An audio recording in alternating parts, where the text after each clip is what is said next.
সূচকের আরও একটি অঙ্ক দেখো তো 9 নম্বর অঙ্কটি প্রমাণ করো যে প্রমাণ করো যে 4 to the power n minus 1 by 4 to the power n minus 1 equal to 2 to the power n plus 1। এটা আমরা প্রমাণ করার চেষ্টা করব। দেখো তো তোমরা খুব গুরুত্ব সহকারে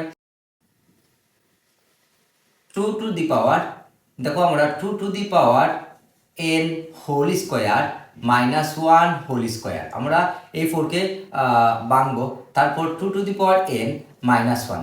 এখন তোমরা দেখো তো a square minus b square, a square minus b স্কোয়ারের সূত্র আমরা জানি a plus b into a minus b. তার মানে আমি 2 টু দি পাওয়ার n কে a ধরেছি আর 1 কে b ধরেছি। তার মানে আমি লিখতে পারি 2 to the power n plus 1 into 2 to the power n minus 1 by 2 to the power n minus 1।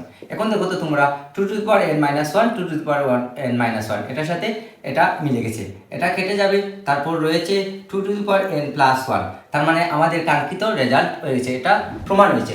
তোমরা আশা করি এই দুটি অঙ্ক করার চেষ্টা করবে এই অঙ্কের আলোকে।